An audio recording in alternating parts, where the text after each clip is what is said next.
Insecurities এবং সমস্যা এটা আসলে পুরো পৃথিবীতেই থাকবে, কোথাও বেশি কোথাও কম। তো এটা আসলে নিজেকে বুঝে চলতে হবে, এটুকুই।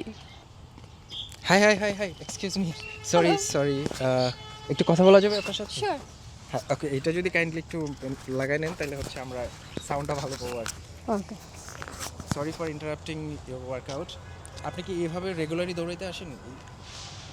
মাঝে মাঝে আসি এখানে। আচ্ছা, উইকলি কয়দিন আপনি দৌড়ান? Weekly 3 or 4 days। আপনি কি কোনো স্পোর্টসের সাথে এঙ্গেজড আছেন অর জাস্ট এমনিতেই ফিটনেসের জন্য দৌড়ান? না, ফিটনেসের জন্য না, আসলে ভালো লাগা থেকে দৌড়াই, ওয়ার্কআউট করি এসব। আর হ্যাঁ, এই তো আপনি কোনো স্পোর্টস বা কোনো কিছুর সাথে কি কিছু করেন কি? স্পোর্টসের সাথে তো আছি। আমি ট্রেকিং করি, একটা গ্রুপের সাথে আছি যেখানে আমি ট্র্যাক লিডার হিসেবে আছি। এর পাশাপাশি টুকটাক রান করি, হাফ ম্যারাথন অথবা শর্ট ডিস্টেন্স রান এসব। Wow, interesting. ম্যারাথন রানগুলো আসলে কিভাবে ওয়ার্ক করে? ধরেন যে এগুলাতে এগুলা কি আপনি কিভাবে পার্টিসিপেট করতে হয়? আচ্ছা, আমরা এপাশে হাঁটতে কথা বলি।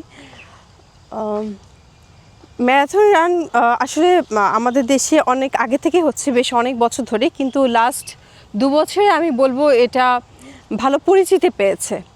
এর আগে অত পরিচিতি ছিল না। বাংলাদেশে বেশ কিছু অর্গানাইজেশন আছে, ফেসবুকে বিভিন্ন গ্রুপ আছে বা পেজ আছে তাদের, ওনারা বিভিন্ন সময়ে অর্গানাইজ করছেন। প্রতি সপ্তাহে এখন বলা যায় যে বিভিন্ন রানিং ইভেন্ট থাকে, মাঝে মাঝে ফুল ম্যারাথন থাকে, মাঝে মাঝে হাফ ম্যারাথনের ইভেন্ট থাকছে, এরকম। এই ম্যারাথনগুলো যে হয় এগুলো কি সবার জন্য ওপেন থাকে বা যে কেউ অ্যাটেন্ড করতে পারে নাকি? হ্যাঁ, সবার জন্য ওপেন থাকে এবং ওনাদের যেসব নিয়মাবলী থাকে সেটা দেওয়া থাকে ইভেন্টে, যে ওনাদের কী কী নিয়ম আছে। আপনি আপনার প্রথম ম্যারাথন কবে করেছিলেন?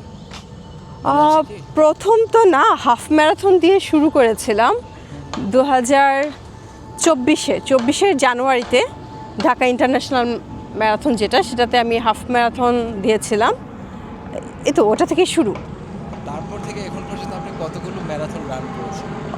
ওভাবে তো সিলেক্টিভলি বলতে পারবো না, বাট অ্যারাউন্ড হাফ ম্যারাথন তো around maybe 20+, and full marathon আমি শুধুমাত্র একটাই দিয়েছি, যেটা ইভেন্টে। এছাড়া আমি নিজে দিয়েছি পার্সোনালি। এই আচ্ছা, হাফ ম্যারাথন আর ফুল ম্যারাথনের ব্যাপারটা যদি একটু জাস্ট আমাদেরকে। আচ্ছা, ম্যারাথন ডিস্টেন্সটা হচ্ছে 42.1 কিলোমিটার অ্যাপ্রক্সিমেটলি, আর হাফ ম্যারাথন সেটার half just 21 approximately, that's it. ওকে,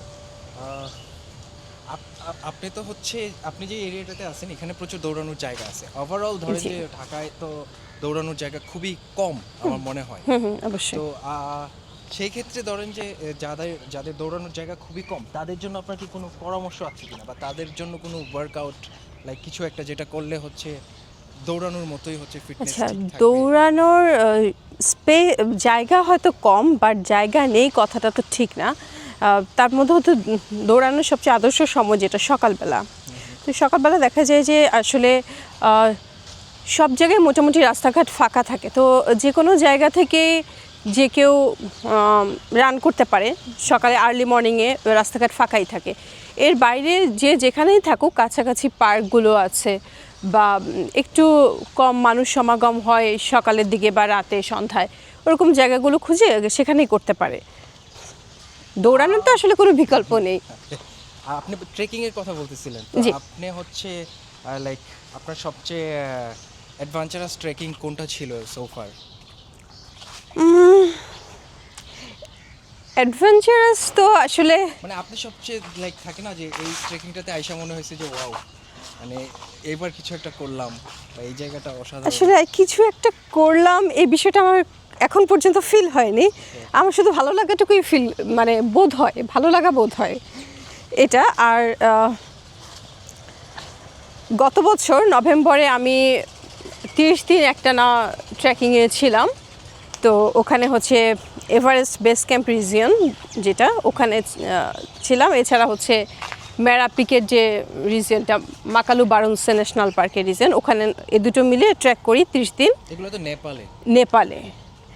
তো আমি লাস্ট 3 ইয়ার্স ধরে নেপালেই বেশি ট্রেক করছি। দেশে এর আগে ট্রেক করতাম অনেক, বাট সেটা এখন কিছুটা কমিয়ে দিয়েছি। দেশের বাইরেই এখন করছি আর কি, নেপালে। এই আচ্ছা, আর যে ম্যারাথন রানিংয়ের কথা বলেন, আচ্ছা ম্যারাথনটাকে কি কেউ চাইলে প্রফেশনালি নেওয়ার কোনো ইয়ে কি বলে এটাকে, ওয়েটা কি বাংলাদেশে আছে কিনা, মানে এই ধরনের অবশ্যই আছে, opportunity-টা? অবশ্যই আছে। বাংলাদেশে অনেকেই আছেন যে রানকে প্রফেশনাল নিয়েছেন, এটাকে প্রফেশনাল নিয়েছেন। অবশ্যই করা যায়, বাংলাদেশ থেকে অনেক স্কোপ আছে আমাদের দেশে। অনেক সম্ভাবনাময় ব্যক্তিও আছেন যাদের প্রপার গাইডলাইন পেলে, আমরা এই পাশে হাঁটি, যারা প্রপার গাইডলাইন পেলে বা ইনস্ট্রাকশন পেলে তারা আরও আসলে অনেক দূর যেতে পারবেন। অনেক সম্ভাবনাময় রানার আছেন আমাদের দেশে। আর হচ্ছে ওভারঅল আপনি যে ধরেন যে দৌড়াইতে বের হন এই জায়গা থেকে, অ্যাজ এ উইমেন আপনি কি কোনো ধরনের problems or insecurities feel or face করেন কিনা? ইনসিকিউরিটিস এবং সমস্যা এটা আসলে পুরো পৃথিবীতেই থাকবে, কোথাও বেশি কোথাও কম। তো এটা আসলে নিজেকে বুঝে চলতে হবে, এটুকুই। ওকে, আর anything else you want to say for those who want to run? Okay, আমি যারা রান শুরু করতে চাই তাদেরকে বলবো শুরু করে ফেলুন। তার কারণ আসলে কি হবে না হবে ওটা পরে দেখা যাবে, বা ওটা সময়ের সাথে সাথে আপনি বুঝবেন কিভাবে কি করতে হবে।